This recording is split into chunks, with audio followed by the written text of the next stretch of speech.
Okay. Hi, YouTube. I'm going to talk about pro-life and what I consider pro-life to be. Pro-life has really been perverted into meaning that you are anti-choice, and that is not the truth. The religious right often paints a black and white issue. Either you're for traditional marriage or you're going to strike it down and allow gay and lesbian people to marry. I'm for traditional marriage because, well, I'm for marriage, period. Whenever I see a couple getting married, I don't wonder if they're gay or straight because we can legally marry in New York now. But I wonder, oh, when are they going to get married? You know, what kind of ceremony are they going to have? I'm thinking about that. So, you know, the religious right likes to paint things in black and white. You're with us or against us. There can't be a malleable middle where you can accommodate your beliefs in reason. So I'm sick of pro-life being used to say that a woman doesn't have the right to regulate the decisions about her body. While I do believe that abortion is wrong, I believe that adoption is a better tactic. And if we really want to talk about this, why don't we have programs that after they walked away from the abortion clinic, we can say, okay, we can set you up with this organization, that organization, and they'll get you diapers, Pampers, formula. They'll help you through everything you need to know. And most of the time they just say go down to the RAF building, the welfare building, and I think it is very appropriately named because RAF is all you feel after you leave it. But if that's not what they're doing, then they're not pro-life. Basically, they've gone through with targeting abortion clinics, killing its doctors, Bernard Slepian, and in Kansas, they've targeted a doctor, a woman who refused to force a 10-year-old girl to give birth to her uncle's child. Now, first of all, again, child molestation usually happens with a straight man who is involved with or who has a good amount of access to the child. So I have never heard a case of an openly gay person molesting a child. They seem to care for the unborn, but will ban abortion even in the case of a stillbirth, or if one is medically necessary. Their regard for human life is cruel, and they let a woman die than have her terminate a pregnancy. But I have a bone to pick with the pro-lifers. If you're really pro-life, why don't we see more spending on healthcare and less on our military?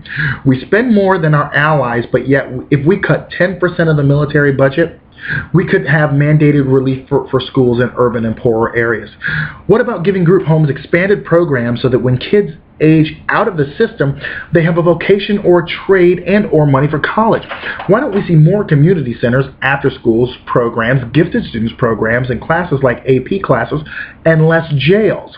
More clinics, more public health clinics in urban areas, more public health centers for people who do not have health insurance, more good laws governing health care and preventative medicine covering these in your plans, healthcare plans basically that won't be kicking people off for chronic conditions, more spending on education, adoption subsidies, raising the level of adoption subsidies so that more families could qualify for it and can take advantage of that, because all those unaborted, all those unterminated pregnancies that are given birth to, they may as well be adopted by a couple, gay or straight, that is qualified to take care of them.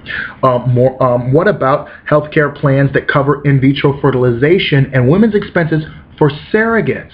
Now, some people, Paul Ryan is definitely against that because, well, gay and lesbian people often use that.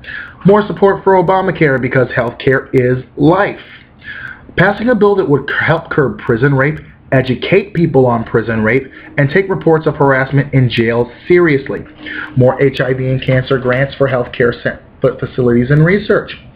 Funds for bridges, roads, and other infrastructure to improve the quality of life, and programs that will help train people for building those kinds of things, because the infrastructure really built business. Help children of LGBT parents keep their health care under both parents, because, of course, when one parent kicks the bucket, unfortunately. We want to make sure that their children are taken care of and not thrown into a tailspin. Support STD and public health clinics, which include giving out condoms for men wherever they congregate. So, if an unborn child is a person, but a person is a corporate asset and a corporation is a person, you are not pro-life, because you don't care about the quality of life of a person who is already living. How can you claim to be pro-life when you don't want to take control of a person's quality of life and make it better because it costs too much money? Well, you made enough money to repeal Obamacare 30 times and spent untold millions of money just doing just that.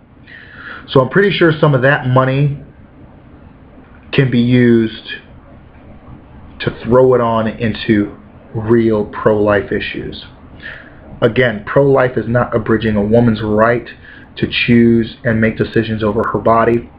While I feel that abortion is wrong, and I feel that it is murder, I cannot vote for a ban, but I will encourage adoption. And also, while I'm on adoption, so many straight couples pass up children and gay couples take them because otherwise they would be unadoptable. So if anything, if you really are pro-life, you will also be for expanding the number of parents, of eligible parents for children. Once that child is out of the womb, they should never be on their own. You've perverted pro-life label in a way that is embarrassing. Nothing further, Your Honor.